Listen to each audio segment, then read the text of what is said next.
If you want to get convinced about climate change being real, this is actually the climate data. One of the instruments is playing climate data converted to pitch. The colors are also the same climate data. And the temperature with comparison to 1880.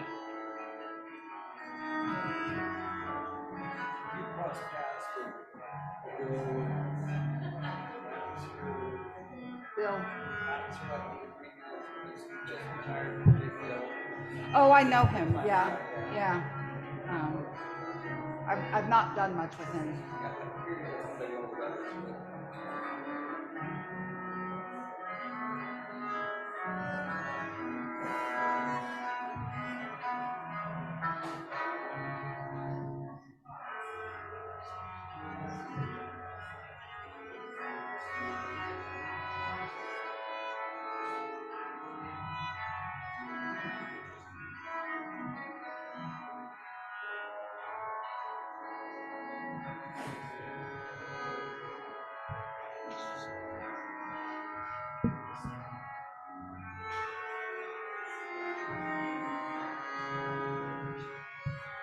There's a whole note for each year that's staying the same. That's the temperature data.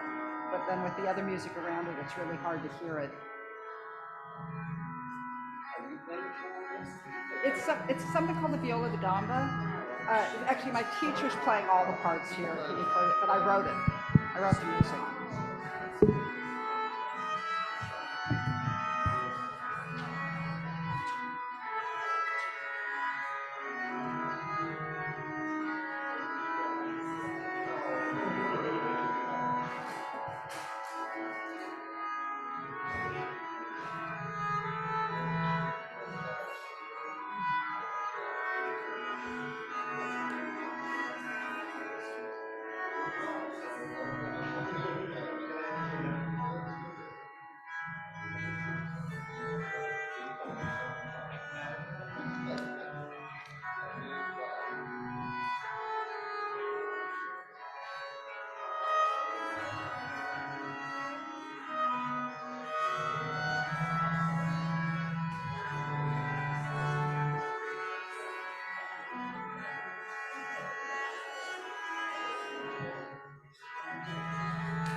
Good afternoon.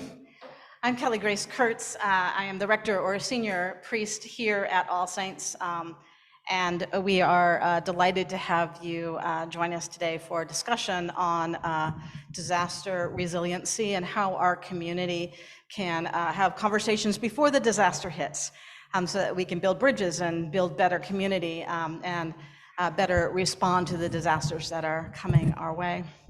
A little bit about how we got here. The vestry, or the governing board at All Saints, chose a little over 2 years ago now to make what we call care of creation a priority with our time and our attention and our treasure, that we feel God has called us to be stewards of creation, which requires us to pay attention to what's happening to creation and respond appropriately. So we have a number of ways that we are striving to do that. We have spent a lot of time and effort on planning for solar energy to be installed here on campus. We're very excited about that and hope to be plugged in by the end of the year. And so we covet your prayers on that. We're looking at communal gardening and how we can grow locally and share locally. We're looking at other ways that we can tend to the earth. And it became clear to us that climate change is the greatest single thing that we must respond to as caretakers of the earth. You'll hear more about that in a moment from Dr. Lucy.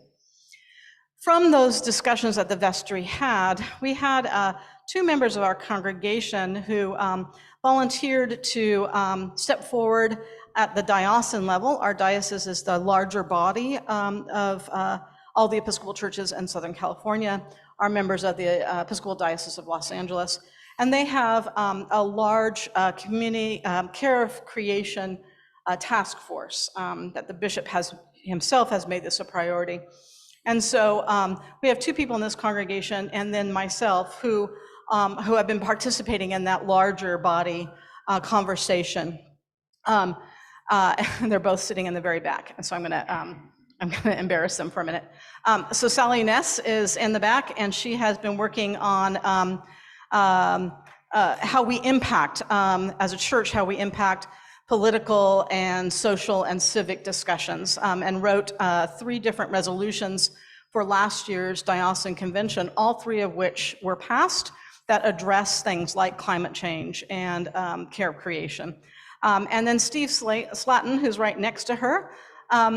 Steve is our junior warden, which means he's our vice president, or lay vice president, in charge of buildings and grounds. And this is a deep, deep spiritual passion of his. And he has been instrumental in helping us look at ways that we right now here can tend to the earth.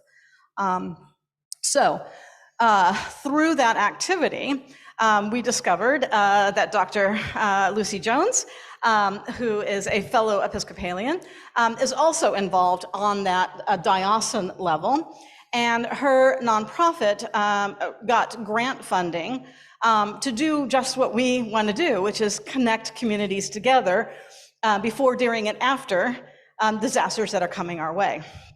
I've been talking about this now for a couple of months, and it's so fun because people look at me like, yeah, what, yeah.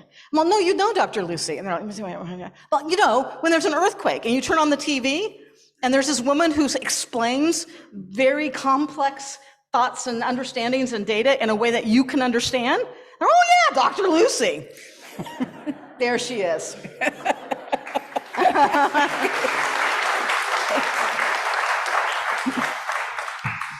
So she's been a part of this diocesan conversation. She's a member of St. James, South Pasadena, and she made an offer to congregations in the diocese. If you would like to dig deeper into this idea of disaster resiliency, she'll pod us. And so we said yes. And so this is your 5th congregation you've been at, right? Sixth. Yeah. So there's 6 congregations that step forward, and we're trying to learn from each other and about each other as we walk through this. And so she has preached and presented at 6 congregations over the last couple of months. We're her last and final one, and we're delighted that she is here. She preached earlier this morning at the 10 o'clock service, kind of whetting our appetite. And she's here to give us our keynote.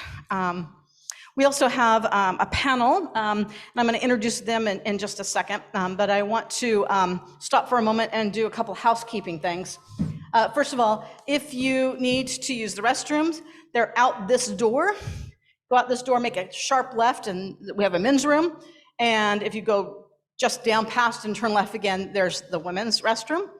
After the service, after the event is over, occupational habit. We're gonna have a reception out in the courtyard that's outside the door.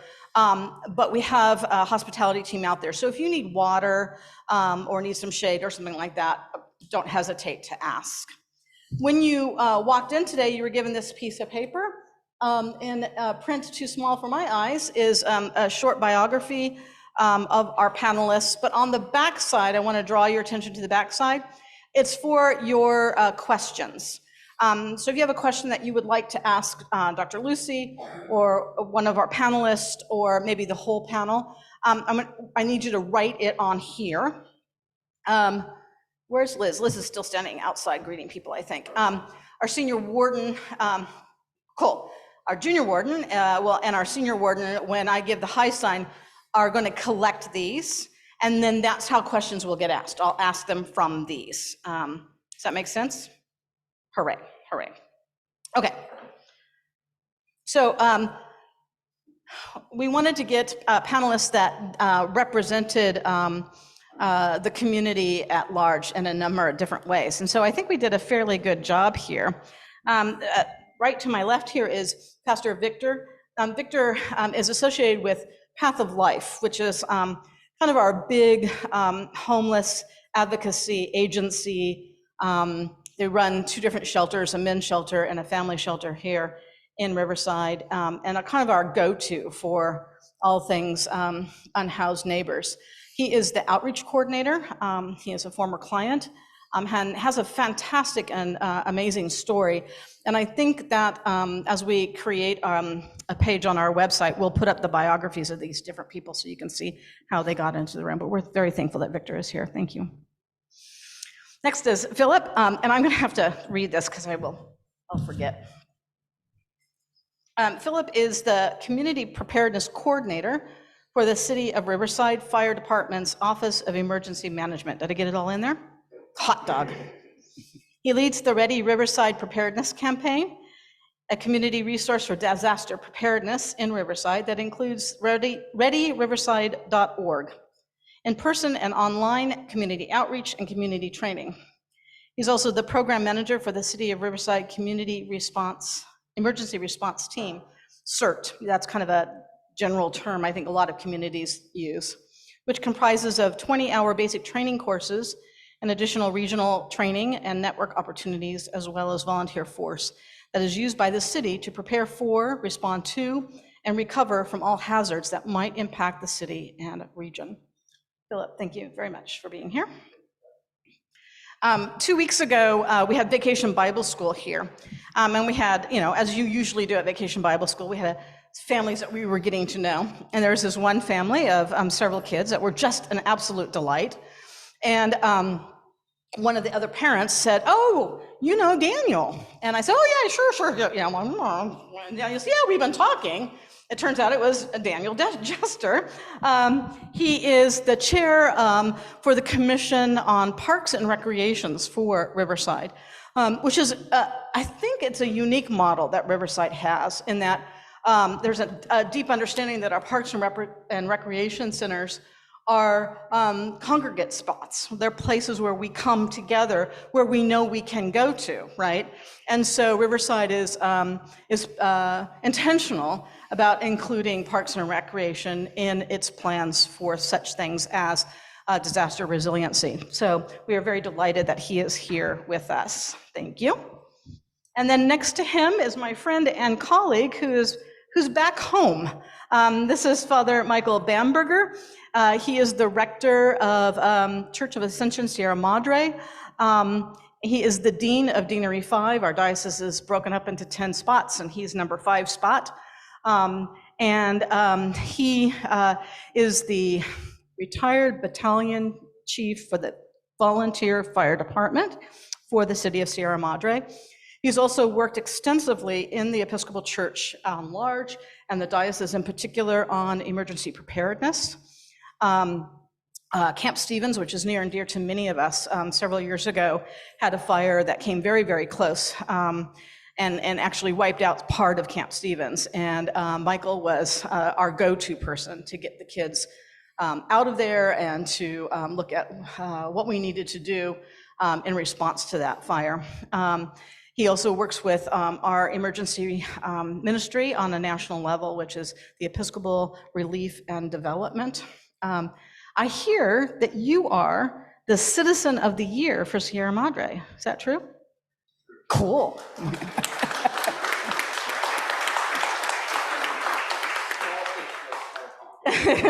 But it tells us that you are invested in the community. All four of our panelists are invested in the community in which they live. And I think I think Dr. Lucy would agree that that is key to our ability to be resilient in the face of disasters. One more little tidbit about Michael is that he was baptized right here. He grew up at All Saints. He did Boy Scouts at All Saints. So we're glad to have him back home where he belongs. With that, I'm going to turn it over to Dr. Lucy. Thanks, Kelly Grace. I want to start us off here by spending a little bit of time on some science. For those of you who are here this morning, and I said, climate change is happening, you want details, come later. We'll give you a bit of details here. Just not spend much time on talking about obvious truths, but need to share what we're going to share. And then overall for today, I want to talk about science of disasters from climate change, how that's happening, a little bit about how we think about this and how it's been keeping us from moving to action, and then end with what we can do. So the basics, understanding that carbon dioxide in the atmosphere can affect the heat, the overall temperature of the Earth is over 100 years old. When we did our the basic physics of understanding of molecules, that the radiation from the sun hits molecules and traps the heat that way, that's over 100 years old, right? And it's that the idea that the radiation from the sun comes down with different frequencies and it hits atoms and it causes them to vibrate. And a lot of the atoms in the atmosphere have a lot of the molecules have two atoms in there, oxygen or nitrogen and O2, right? And so when you hit them and make them vibrate, they maybe spin around or compress and expand, right? But there's only so many directions they can move. If there are three atoms in the molecule, you can now add bending and twisting in addition to just the compression. So there's a lot more ways for a 3-atom molecule to absorb energy than there is to a 2-atom molecule.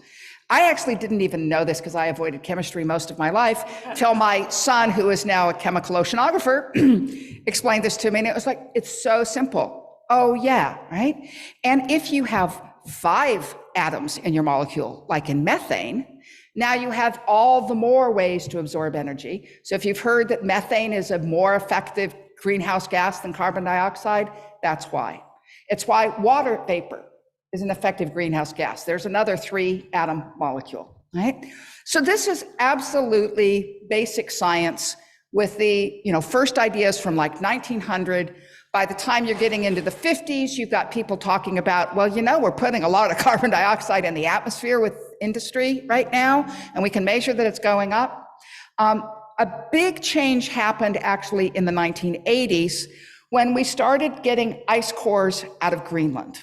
Now that ice core, you dig in, you pull out the core, the farther down you go, the older it is. And in the ice is trapped little pockets of air, which means we have isolated and protected atmosphere from earlier in the Earth. This data came out in the 80s, and we were able to show a couple of things, right? So within these little bubbles of atmosphere, we can measure the amount of carbon dioxide in them, right? We can also estimate the temperature that they were at, because there are various isotopes of oxygen that get affected by the temperature. So suddenly in the late 80s, we can now say for the last 500,000 years, what's been the temperature, what's been the carbon dioxide? And this is what we get. Guess what? So the red is the temperature, the green is the carbon dioxide. Whenever it's going up, we get this. And then, so this is starting 800,000 years ago. we can see that carbon dioxide tracks really well with the temperature. Big surprise, that's what the physicists told us was going to happen. But then if you also now add on the most recent carbon data, that's there, right? We're now at over 400 parts per million. And if you see that scale over there, it goes from 100 to 300. We're now above 400. This has all happened within the last 150 years. Guess what? The world's getting hotter as well. So now here we have, now we're going, later dates are towards me instead of away from me. You know, those geologists, they think in years before present, it turns things around. So here's our red is our carbon, and average land temperature is in the black. We're still seeing the same correlation, but we're now going up. And instead of just what we had 1750 to 1850 bouncing around, we now are pretty definitely heading up, and the temperature's following it. So it's absolutely happening. We can measure the temperatures. That music that you heard at the end, you know, that's tracking 2 degrees centigrade. And that doesn't sound like much, right? That's, you know, it's what? It's maybe 3 degrees Fahrenheit that we've seen increase in the average global temperature. But that's average, right? And go look at what's happening in Canada right now. Once the average is going up, your extremes get larger as well, right? And in fact, this is a really big change. It's bigger than we ever saw before in what we've seen in the last 800,000 years, right? So what, right? Well, I could spend a while talking about the long-term impacts of climate change on human society, and we did that this morning and got to the 4 horsemen of the apocalypse. You know, it's, unfortunately, it's true. Right? We're talking about having parts of the world become too hot to be farmable. We are talking about rising sea levels that will put some areas underwater. And it leads us to talk about up to 1 billion people that will need to choose between moving and dying. And some people are going to stay where they are because they're so committed to their homes, but that's going to mean dying. Most people are going to move. We don't deal with the number of refugees, the 1 million refugees we have now very well. Imagine if it's at 1 billion and you start thinking of world war. We don't have to get there. It's too late to stop it, but it's never too late to reduce it. And if we act quickly, we really can make a difference. And part of this is it's not just disasters. We need to prevent it from getting worse by our climate action.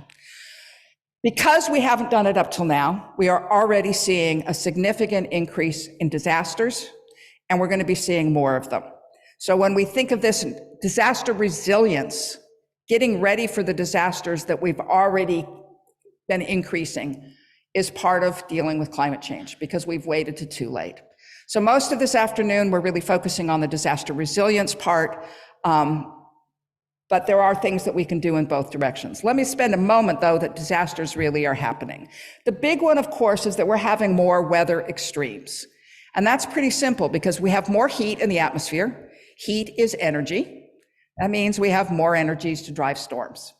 It's another pretty simple piece of science right there, right? We are seeing an increase in Tornado Alley. Tornado Alley is now Tornado Corridor, Tornado 405, right? It's huge, right? And it's about 1/3 of the country at this point. The other thing is we're getting more extremes. So we have more droughts and more floods. And this piece of data is just what percentage of land experiences extreme rainfall in a year. And it's going up. Right? We are seeing more places getting hit by way more rain than they usually have. Right? Hurricanes are increasing in duration and intensity. There is just more energy. The power dissipation index is how much energy gets released in the hurricanes over the year. That is clearly heading up along with the sea surface temperature going up. And it's the sea surface temperature that gives you the energy to produce the hurricanes. Big surprise, they're connected. In general, Southern California has avoided hurricanes because, you know, at the spin of the earth, they tend to move towards the west. So they form along Africa and move into North America. They form along South America and tend to move over to Hawaii. But we are seeing them come in here. Right? And we're going to probably have some real damage from hurricanes here in Southern California over the next 20, 30 years. Like earthquakes, I can tell you it's coming, I can't tell you when. Right? So we've got more weather extremes, we also have stressed ecosystems. Every ecosystem in the world is now experiencing a different climate than it was evolved for, right? So northern Canada is a pretty cold place, but it's a lot warmer than it used to be, and they're seeing the wildfires going through. In fact, the boreal forest fires are more extreme than what we're getting in the temperate forests overall, right? Which means that in addition to then stressing these trees, right, how many of them have died and are therefore much more susceptible to the wildfires, we're also increasing the number of days that have extreme fire weather. Right? Overall average in the earth, it's up by 10 days per year, average across the earth, that we're seeing extreme fire weather, right? So we're getting more wildfires. I don't think that's a surprise to any Californian, right? But it's got a huge impact on those of us who have to live with it, right? We also have impaired crops, which is likely to be leading to famine. Sorry, I thought I was going to come separately. We're also having increased pandemics. We already experienced that one too, didn't we? But we are putting more interface in the wildland-urban interface. That's a fire issue, but it's also a pathogen issue, that we are now bringing in more bugs from other species into us. And of course, as I already mentioned, mass migration, the increase in refugees, and the potential for war out of this. So this is the result of climate change. It's gonna be more disasters, even if we start now, and we have to reduce our emissions. We also now have to accept that it's too late to just reduce emissions, and we need to adapt to this changing world. So what does that mean? I'm now going to jump to my second topic to think about what it means to look at how we think about these things, right? And risk perception, the psychology of risk perception, I have found to be one of the most important things that I've learned about as I try to help people manage with disasters, right? We evolved our ability to recognize risk to survive. That's our basic evolutionary premise, right? Affective risk perception allows us to respond quickly. And I said affective risk perception. Risk fundamentally is an emotion. It's something we evolved to recognize, to create fear and get us to move and become safe, right? The problem is we need to feel safe. That isn't necessarily the same thing as being safe, right? We don't have internal fact checkers, so we make the pattern that makes us feel safe. But a fundamental of this is that to act, we have to have the emotional engagement with the problem. When you see the predator waiting for you, the fear comes through, you respond quickly. When you see a building, let me see, that maybe isn't as safe as it should be in earthquakes. Actually, this one is, but yeah, what? Because I had to take a picture on campus and Caltech's buildings are all pretty good. Do you have an emotional response to that building? No, you don't. Do you have an emotional response to this building? Yes, you probably do, but it's probably not worrying about how safe it is. Have you guys ever gotten an evaluation done? I can help you with that. But you need that emotional engagement to take action. If you knew this building you really cared about was unsafe, you'd probably want to do something, right? So number one, we need to believe emotionally that it's there. We also have to believe that our actions make a difference. Here's a fascinating study from psychologists. If you tell them you've got a child that they can help, you get a lot of people who want to help. If you then show them the children for whom you can't help, you actually reduce the number of people willing to act. If you show them only the one child versus the child, including the ones you can't help, when you feel like your actions don't make a difference, you don't want to do it. So this is a fundamental thing of trying, when you feel like climate is so overwhelming, what difference can I make? There's a really good reason to just not think about it. And that's a lot of what's going on with us. We also have an issue that emotions do math really poorly. And when you make the problem about a billion people, we don't feel a billion times more upset than if we see the one dead child. And this picture in the Syrian refugees caused a huge increase in support for the Syrian refugees, where knowing that 300,000 were flooding into Europe didn't give it to us. So we have, this psychologists call it psychic numbing, that the more people involved, the less engaged we are. And there's another really big climate problem. It's just too big for us to be able to think about. All right. So trying to summarize this all that really matters, we have to believe the risk is real. It has to be personal. We have to believe it matters to us, not just a billion people out there somewhere. The more we talk about climate change as rising sea levels, the more it keeps the rest of us who don't live on the coast disengaged, right? And we have to believe that we can make a difference, right? And then, we need our emotions engaged. So we're searching for ways to feel safe. What do we do about it? What can we do? Well, we've got two big problems we've been talking about, right? Emission reduction, how do we keep climate from getting worse? And climate adaptation, how do we get ready for the disasters that are coming? On emission reduction, we've got this issue, I promised I would show this. This is how the different types of carbon get produced. So from gasoline, that's the red line.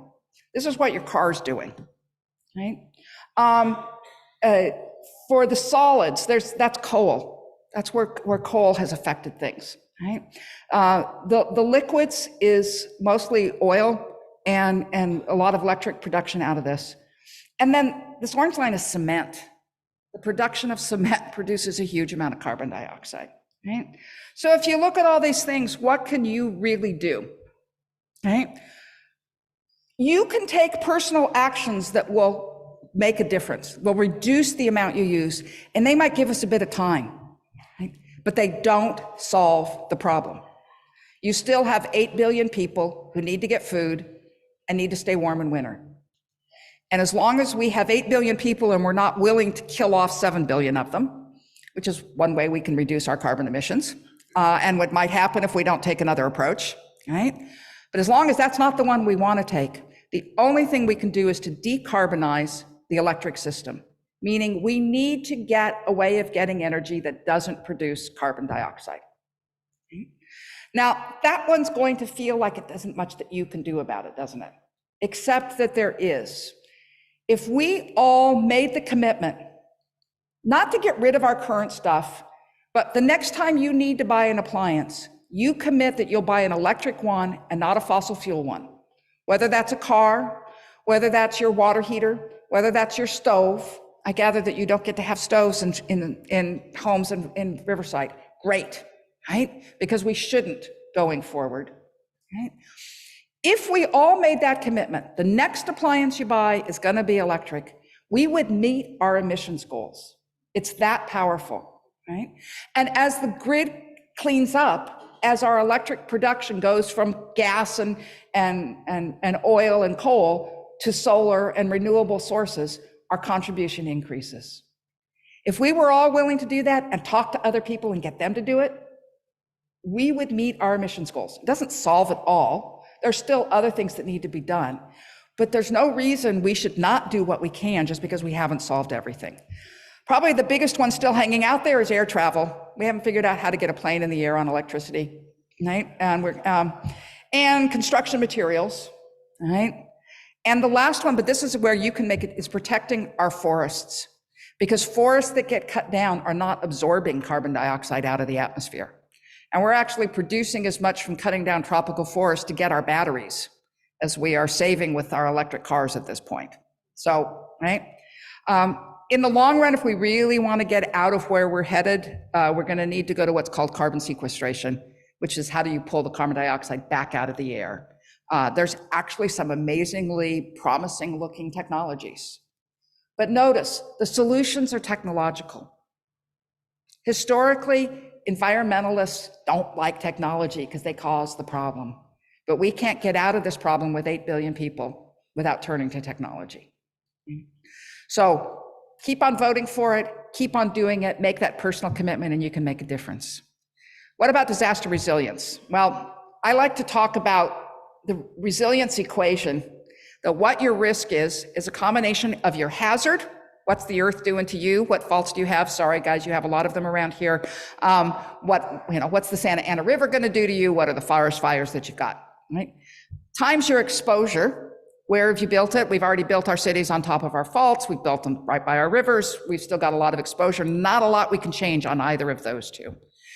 Fragility, getting a building retrofitted, looking at, building up out of the floodplain. Those are all things that we can do to make a difference about that. Then those all make it worse. We can make it better with response. And that's what a lot of what we think of with disasters. We're thinking about response. What's our fire department doing? And we love response. Sorry, Michael, we all love fire. We all love firemen. Right? You just got Citizen of the Year, right? We understand response. And it's really important. You respond well, you reduce the total losses. But it's short term. And it turns out that the problems in communities are long term. It's recovery. And so I ended up adding an element to this that I call the will to recover. It's how much a community comes back together and is willing to help itself. And will to recover usually happens before the disaster. There's a famous study out of New Orleans. What were the communities within New Orleans that recovered after Katrina?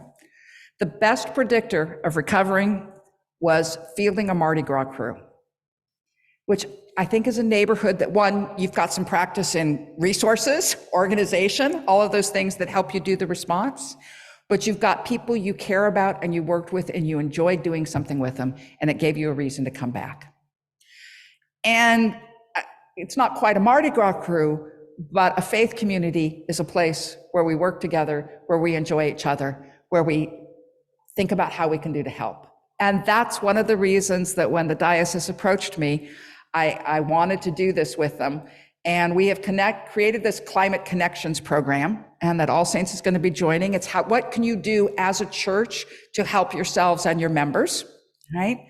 But then there's also how do we connect between churches so that we can provide resources that when you guys get the earthquake, maybe the church in South Pasadena or Irvine didn't have any damage and is going to be able to come in and help you. Or when Irvine gets hit with a really bad forest fire, it's not affecting you. Maybe you can come in and help them. There's also how do you help the other churches in your neighborhood, your other schools, your parks, all of these things, right? And so this is a program trying to help people understand their own risk and ways in which they can do it. We have several things we recommend, but it's like, here's all these things you could do. Figure out what works for you. The communication plan, I go so far as to say everybody should do that. We all feel better when we get information after an earthquake. That's why you noticed me after the earthquake, right? Not just earthquakes, all disasters, but after the earthquake, right? I gave it a name, I gave it a number, I gave it a fault. I said, somebody understands it, and you feel better when mommy tells you it's okay, so you didn't notice it when the guys did it, right? But that idea of information, it puts things in context and lets us move forward. Also, if you want to help your neighbors, don't you need to know which neighbors need help, right? So developing a communication plan is absolutely the top of my list. But there's also then protecting your own information so you know how to recover. If you can't find your insurance policy after the disaster, it's not going to do you a lot of good, right? There's ways you can reduce your vulnerabilities, and that's well within there. But then there's this whole question of how do we help each other? And that's going to be something you have to figure out for yourselves. And we'll try and provide that support for getting it done. And I think you've got here the experts on ways in which we go about helping each other in these different times. I hope I've convinced you that it's going to be more necessary now than ever. There will be more fires. There will be bad smoke that we're going to have to figure out to deal with. The number of extreme heat days is going up. And by the way, the single deadliest type of natural disaster in the United States is extreme heat. If you look at everybody who's died in any natural disaster for the last 50 years, 20% of them are extreme heat. Right? Above floods, above hurricanes, above earthquakes, way above earthquakes, right? Above forest fires. So, and you guys know about extreme heat, it's going to get worse. So there's a lot of ways in which you can figure that out. And I should probably call it there, and let's get into questions. Thank you.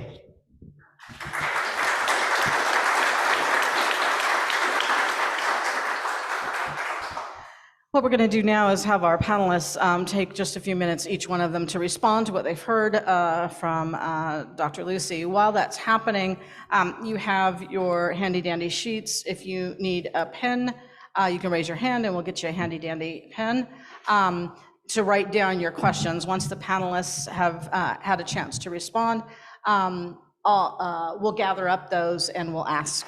So you can ask a question to Dr. Lucy in particular, to a particular panelist, or to the whole group. So let's start down on that end with Father Michael. Well, thank you. It's sobering, isn't it?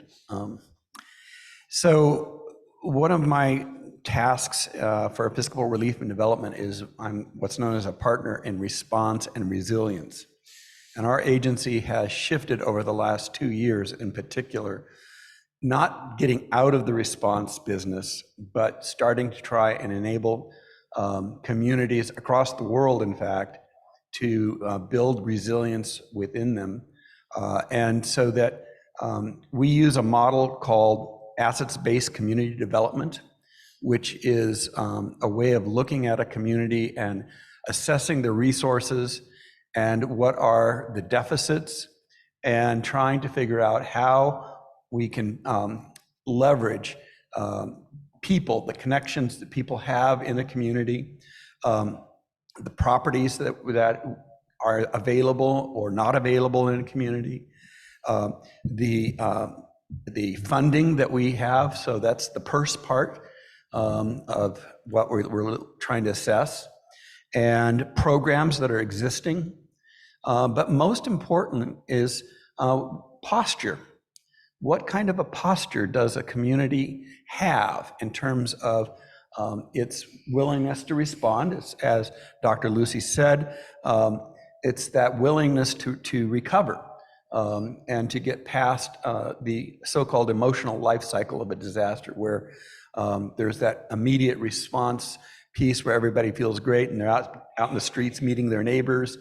And then they find out that FEMA is not going to fund the disaster, and then the insurance is not going to pay off, and it just goes way down.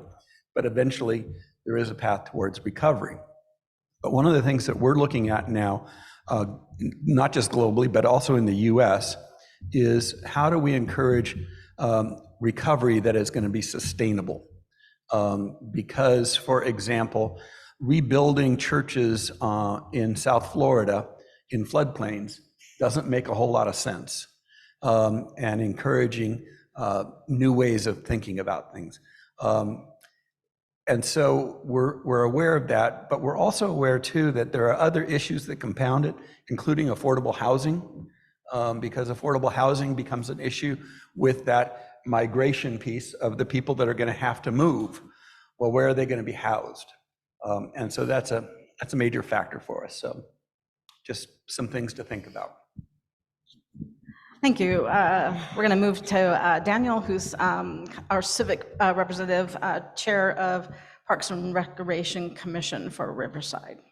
Thank you. Honored and quite intimidated to be here amongst people who are doing actual real work. I think I'm here just by virtue of the fact that I have opinions about things. I learned some very interesting things from Dr. Lucy. I actually didn't know about the wiggling atoms and molecules thing. It was extraordinary. I knew the broad I didn't strokes. know it till this last year. Yeah, It's like so simple. It really is an extraordinarily simple explanation of this. And I want to be really honest with this group that I am somebody who comes from a background of being very skeptical of humans having any impact on climate change. And I have completely changed my mind about that. A big part of that is that I have, as was referenced earlier by Mother Kelly Grace, I have 4 children. And it occurred to me that my children will probably be dealing with many of the things that we are talking about. And I don't want that for them. And so I think, we had a really great example of a very small scale emergency here in downtown Riverside. I think not last summer, but maybe the summer before. The power went out for about 30 hours. And when the power goes out in the middle of summer, that's tough, but you're like, okay, after an hour, it'll come back on anytime. After 10 hours, we're starting to panic. After 20 hours, we realized that we actually needed to do something because we have neighbors in our neighborhood who are in wheelchairs, wheelchair bound. We have neighbors who have medications that need to stay cold. There was a real opportunity for people to experience actual harm over a very minor power outage. And these are the kinds of things that are going to happen more and more and more. It's not going to be a flip of the switch where one day the world has ended and we all have to be rogue migrants fighting for resources. This summer, it could be 48 hours of the power being out because of the strain on the grid. All of those things mean that I hold very, very dear in my heart the idea that we just need to know who our neighbors are, who can help us and who can we help. We can't possibly all have the resources that we need to be able to survive independently. The human race doesn't function like that. We organize ourselves into groups of people for a reason. It's because we support each other. A couple of thoughts for my part on ways to get to know your neighbors a little bit better that I've done. I've had some experience with recently. Getting a dog, or if you have a dog, varying the times that you walk your dog, because I've met neighbors who've lived around the corner from me for 10 years this past summer since I got a dog that I didn't know because I wasn't out walking my neighborhood. My kids hosted a lemonade stand in our neighborhood early in the spring, and we again met neighbors that we hadn't spoken to. We've been in downtown area for 10 years and met neighbors we hadn't spoken to. So when you see your neighbors out, take that opportunity to just meet them who they are. I know that I have neighbors that I disagree with on a great many things. But that we live together and we are neighbors and we are part of a community, and I want them to be safe and I want them to feel safe and I want to be safe. So yeah, that's kind of it for my part of that. Thank you, Daniel. We're going to move to Philip, who is representing kind of our planned response to disaster. For what we can do, and I will just say I will echo you on being intimidated as well, so a little bit. But thank you for having me. Our Office of Emergency Management, we do a lot of the planning and what we refer to as mitigation as well. So we kind of have like the 4 cycles, sometimes you hear 5 of emergency management, where we're mitigation, preparedness, response, recovery. And we talked about response and recovery, and mitigation and preparedness is really where it's important, kind of that before phase, before these big disasters happen. And what we found is, you can do a lot of preparedness, and be prepared, to respond and all that good stuff. But the mitigation is really where the biggest bang happens. So you know better than me. You probably have the numbers written down somewhere as they're updated. But FEMA does several studies on this, and what they found is that when we spend $1 in mitigation, in doing what we can to prevent the crises or the disasters from happening, we end up saving, I think it's $7. Yeah, so $6.8 in not having to do a response, not not having that disaster happen. So, whatever we can do there. And I think, being a community is a huge part of it. There's so many times when I have my degree in emergency management, going over lots of case studies when I'm getting my degree. We're looking at communities that, not just communities that were heavily impacted by disasters and had a lot of trouble, but those communities that really bounced back successfully. And those are the communities that were able to pull together and work as a community. And so, like you said, knowing your neighbors, but even further than that, being involved in the wider community, city, being involved and knowledgeable and having your voice heard on these topics, even higher up, state, federal, and globally, can be really important, because then we're going to be able to come together and we can hopefully then avoid some of those big negative consequences, including things like war and civil strife and things like that. Thank you.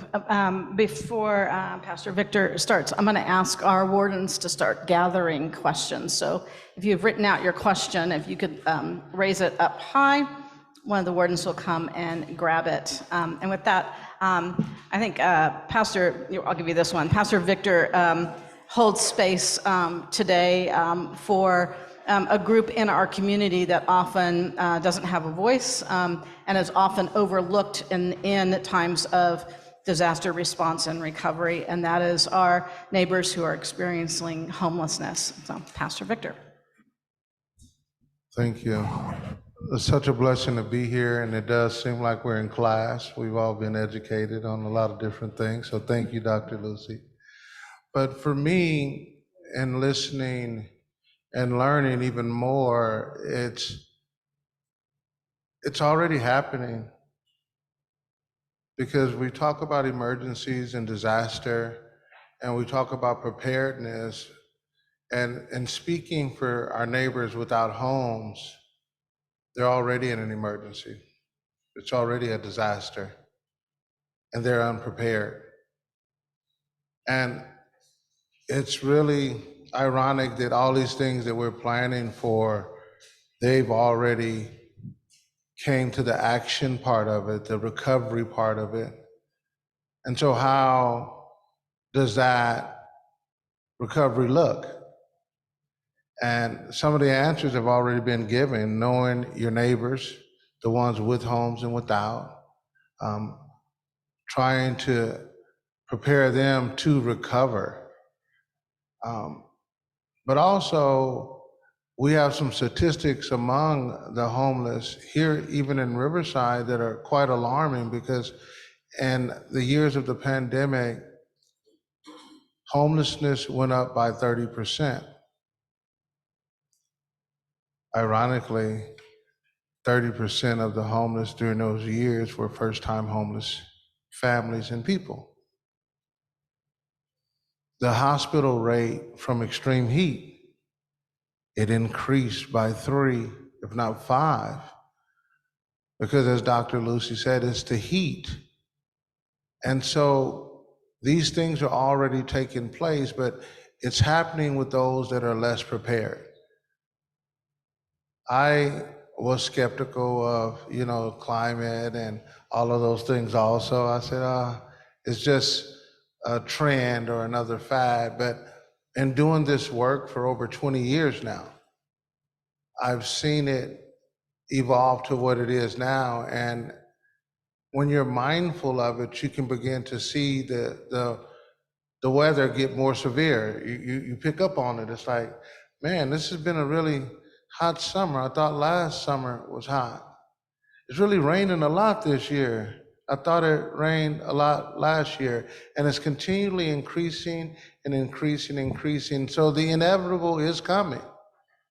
And in other counties that I consult in and work in, they've already started building resilient communities.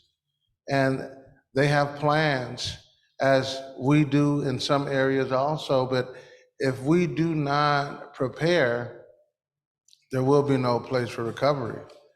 And I think at this point, until we actually accept the inevitable and begin to intentionally make plans, it's gonna be more devastating than it has to be. And I say that with the community of those without homes, because 20 years ago, I was sharing with Mother Kelly Grace, when I started doing homeless work, solutions, and going out into the streets, they said there was no homeless problem in Riverside County. But yet, every year, there was only 3 or 4 months of hypothermia weather where they provided shelters. And some of you may remember at Fairmont Park, at the Butler Building, and those places where we used to house people, but then the rest of the year, there was nowhere for them to go. And so I've watched the numbers of people that die from extreme heat, medical conditions, and that number's rising even now. And we've found ways to mitigate the hazard, the vulnerability, and we've tried to make an active response in recovery. And that's what we're doing, and that's what Path to Life has been doing now for a long time. We began to provide basic needs, and we noticed that less people were going to the hospital when we provided water.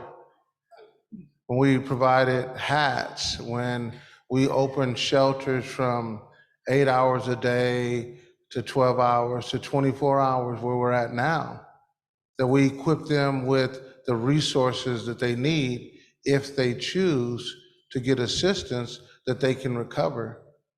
But it's gonna be bad, it's getting worse, but I believe totally as we come together and get to know our neighbor, we can mitigate the amount of disaster that we have to deal with. Thank you very much. Thank you. Yeah.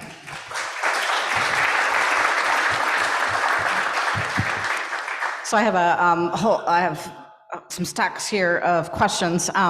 If I don't get to your question specifically, we have a reception afterwards, and our panelists will be hanging out, so you might want to ask them that way, or you can email them to the church, and we'll make sure that we get them to the person that you want, so we can get you a direct response. However, it's interesting that of the questions that we just gathered, 1, 2, 3, 4 are, how do you talk to somebody who denies climate change? And if we'd solved that one, we wouldn't be in the place we are right now. In general, I find the best thing to do is to ask them why they think that. Because they're probably thinking it because somebody else said it and they didn't want to believe it, or they're trying to not think about it. Because, you know, when you're really afraid of something and there's nothing you can do about it, or you feel there's nothing you can do, the only way to not be afraid is to not think about it. Right? And believing that climate change is not real is a way to not feel frightened by what's coming. So getting them to try and explain why they think it's not true. I've never gotten a rational answer to that question. There's a couple of questions here that I think can be answered fairly quickly, and I think they're all directed. Can I go add ahead. something on Yeah, that yeah, one as well? yeah. Because I was thinking a lot about this Victor, while you were doing your talk on a couple of other things about the homeless problem, because it's a very similar, not a similar thing, but a lot of homelessness, I believe, is to some extent a policy choice that we make in the way that we vote and the way that we spend our money, that we're not giving adequate care to those things. And I think some of that comes from, and we've seen it a lot throughout COVID, we have a serious problem with distrust in our institutions and eroding of trust in our institutions. And looking at people who have spent their lives, dedicated their lives, like Dr. Lucy, to learning about important things that will affect us as human beings, that there's some other ulterior motive to that. And we don't want to believe anymore that people dedicate their lives to doing good work because they want to do good in the world. And the only way, I think I'm coming more and more around to the idea that the only way to fix that is personal relationships. And as hard as that is, I'm somebody who finds it very, very difficult to talk with people rationally that disagree with me passionately about something. But the only way to rebuild trust in ourselves and in our peers, and thus in our institutions and in our people who are doing amazing works and giving of themselves, is by having those personal relationships, being willing to engage in conversation, and finding ways to be more individually connected to people, because they're all hearing those things from a television or a radio, most likely. And we can beat that, but it requires a lot of courage that is really exhausting to some and a lot of the time. Thank you very much. Thank you. I have a couple that I think they're directed to you, Dr. Jones, and you might not have the wisdom readily at hand, but let's give it a try. Do solar panels put off heat that is problematic? Not that I know of. Never heard that. Is nuclear fusion being considered for another source of energy? Has to be, right? There's a whole bunch of, I noticed that you say fusion and not fission. So nuclear energy can be rather problematic because of the production of nuclear waste, right? And it's a classic problem. Just like we produce plastic containers without properly thinking about how that affects the rest of the world in the disposal process, we did the same thing with nuclear waste. And then you build it near faults and all of those issues. Fusion doesn't produce waste, right? It produces water as the outcome. On the other hand, we haven't figured out how to do it. And I think that all technologies are going to be on the table. I think that nuclear has a lot of emotional issues. Actually, some of my work has recently been with Japan, and they're afraid to be green, to talk about climate change, because it implies being pro-nuclear in a country that's had a lot of problems with nuclear power. I think the situation's too desperate to take anything off the table, recognizing all of those problems. How can we protect forests when there are so many pests killing off the trees? That's the problem. That's the stressed ecosystem. Another interesting question is, can we maintain the Endangered Species Act? Because the point of the Endangered Species Act is to try and maintain an ecosystem, but now that ecosystem's sitting here with the wrong climate. I think that one of the things that will happen over, maybe not my lifetime, because I'm pretty old now, but my children's lifetime, will be abandoning a bunch of ecosystems because it won't work anymore. We have two questions that I'm going to kind of blend together, because both of them are talking about the grid and about enough electricity.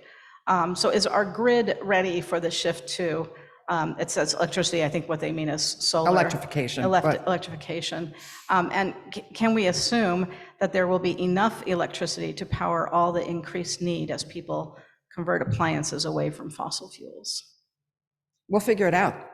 I mean, I can tell you that the electric companies, at least, I mean, I guess that's the problem with municipal utilities. They often don't have the resources, but Edison is investing a huge amount in upgrading its grid and getting to solar panels, to solar power, and trying to ramp up.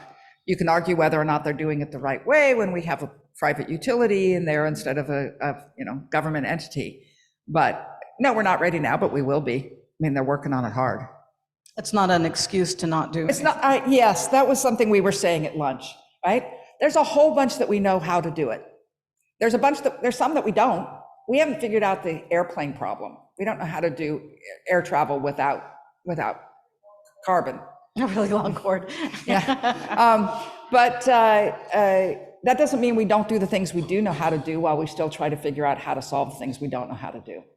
And there's a lot we can, I'm sure that the technical problems will be solved by the time we get around to actually doing it. If you build it, they will come. Can I add something to that again? Sorry Sure, for that. yeah, absolutely. In my day job, I work for a company that's based out of Denmark, and I've spent quite a bit of time in Denmark. They're doing it. Denmark's biggest problem with their grid right now is that they can't do anything with the excess wind energy that they're producing. They've had many summers now over the last 10 years that their windmills are producing so much energy that they're meeting all of the needs of their entire society. And have no place. The biggest problem they have in renewables is storage of excess energy for that exact reason. But to speak on the thing, to tie it back to the technology thing about increased demand on electricity, a great example of this, and that you were alluding to, Dr. Lucy, about buying your next appliance, is the, what is the name of that cooktop? Induction cooking. Induction cooking. Better than gas. And I want to say this because this is something I believe in another area as well. Some of the things that we can do to limit our emissions and to curb our reliance on fossil fuels is actually better in a lot of ways than the old ways of doing things. A lot of people are very attached to their gas stoves. Induction ranges are phenomenal, and you can cook on them in ways that you can't possibly cook with gas because of how easily you can control the heat and control the energy that's going into that food. And you don't get hot while you cook. You don't get nearly as hot while you cook. Because all of the heat goes into the food. And it's created by the pan itself. It uses a fraction of the electricity of even a traditional electric range.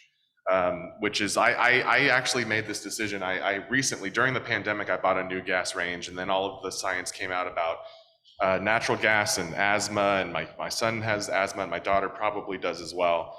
And so I bought, just as a test on Amazon, I bought for $50 a little induction plug-in thing, and it turns out I use that more than anything else. I can plug it in anywhere, and I can cook with it.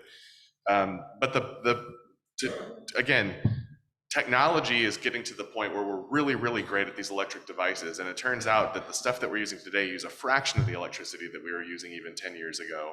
And the places that have done a really good job of converting their grid to renewables have a problem of excess energy. And how can we capitalize on that and save that for when we need it? Thank you, thank you. I heard, I think two or three, maybe four of you speak of assets and asset mapping, but this question is specifically for Bamberger. I heard mention of assets and asset mapping. Can you speak more about that? Well, yes, of course. I can always speak about something. But one of the things that the Episcopal Church, in partnership with Episcopal Relief and Development, developed about 8 years ago. It's not a new product, but it's called the Episcopal Asset Map. And every congregation and every organization within the Episcopal Church is included in the asset map. And it also has it's helpful if people will update their assets. But it asks questions like, well, who's got a parish hall with a commercial kitchen? Who's got a parking lot that could handle RVs in an evacuation situation? Who's got the capability for having added 12-step programs? So it asks for not just programs, but it asks about property. And in some respects, it also measures posture. And so that is a helpful thing. An application of that assets map that I've used several times over the last several years is if I know where there is a wildfire going on, I can go to the assets map and see who's affected in that area and which congregations can be a resource to help with, for example, animal sheltering. And so it's a tool that can be used to not just get to know your own congregation, but also to get to know the congregations around you and in fact across the country. So that's the Episcopal Assets Map, and it maps all 5 of those things that we were talking about. Let me comment a little more. I mean, asset mapping is sort of is part of emergency planning. Yep. What are your resources going to be? And actually, it's included in this disaster resilience program that I'm giving you. So on a local parish level, it's also like, what are the abilities you've got in the congregation? You know, what medical personnel do you have, and they're probably going to be busy on some of the disasters, maybe not on some of the others, right? That's sort of who has enough room in their house that they could take in an evacuee if that was necessary. So you can do it, it can be done at any level. And our community program, if you want to engage with trying to not just work within your church or with other Episcopal churches, but rather what have you got here in Riverside? We have this process we're going through of doing an asset map process with whatever organizations want to participate and really look at it. We did it once with Huntington Park, our very first foray at this. And just one example from that struck me. They were talking about water supplies. You know, Huntington Park, I don't know if you know, it's like 55,000 people in something like 3 square miles southeast of downtown. It's one of the most dense places around. And they were like, yeah, but isn't there a meat packing plant in Vernon? They're going to have a water supply. How about we contact them? And they did this without a disaster, and figured out how they could use the resources that the packing plant has to feed the people, because Vernon only has like 87 residents, how they would be able to help. It's a weird town. But that, how to use that to help the people that were there in Huntington Park. And that's the type of thing you do if you sit down with each other and share.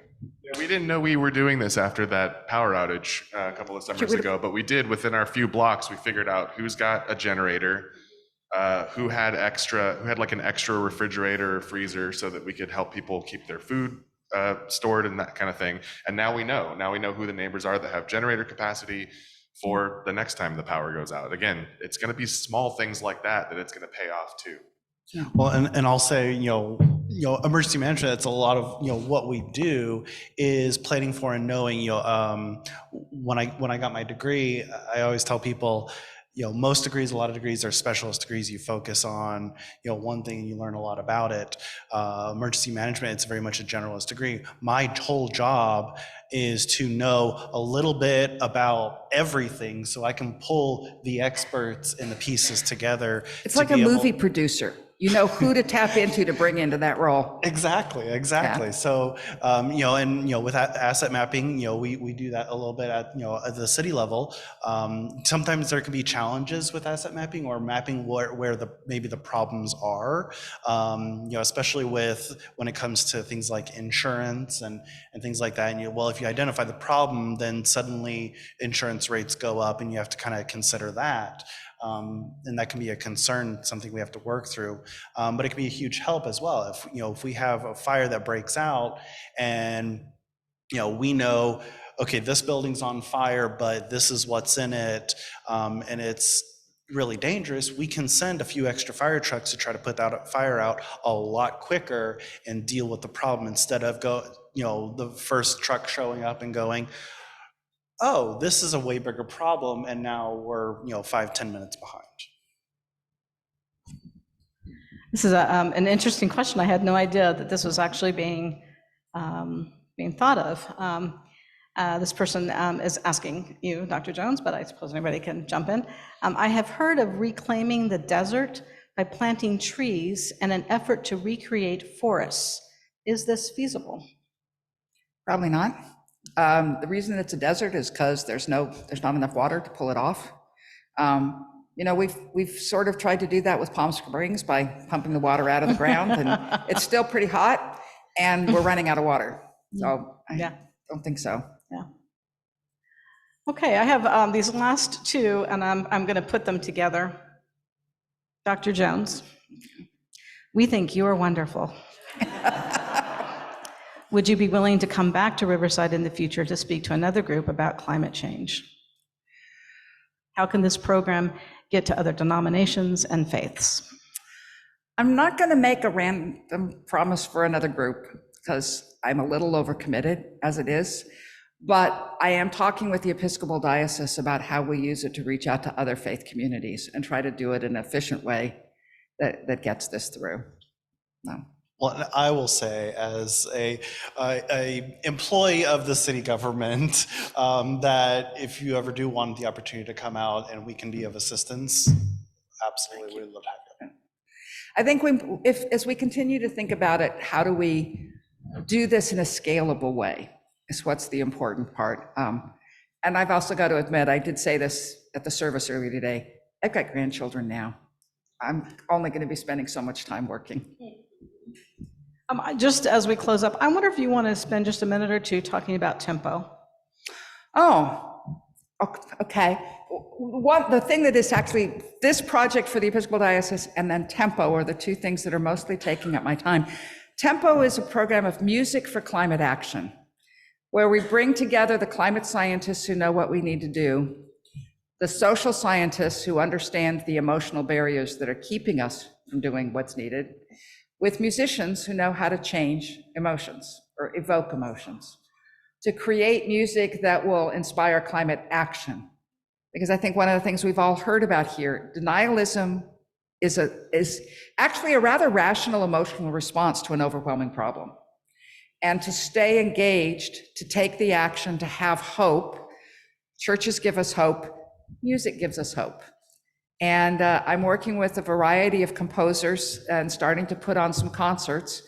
The only one I know locally, we will be doing it in early March at Caltech, is one concert that's coming up, where we'll put together the science, the message with music that is inspirational for coming together as a community to do what's needed. I find that incredibly fascinating. So we'll look for that. Thank you. First, to our panelists, thank you very much for bringing your angle of vision to this conversation. We're going to continue speaking. And then most assuredly to Dr. Jones, thank you so much for taking your whole day to be with us. Yeah. Yeah. And I want to thank all of you. You had a choice today. It's a little warm out. You could have been home in your air-conditioned house. You could have been out with family, but you chose to give up some of your time to be present to a huge challenge. And so you are to be commended. This is one of the steps that we must continually take in order to tackle climate change. So thank you for being here. With that, I want to invite you outside and around the corner to a reception. Our panelists and Dr. Jones will be over there. Thank you very much.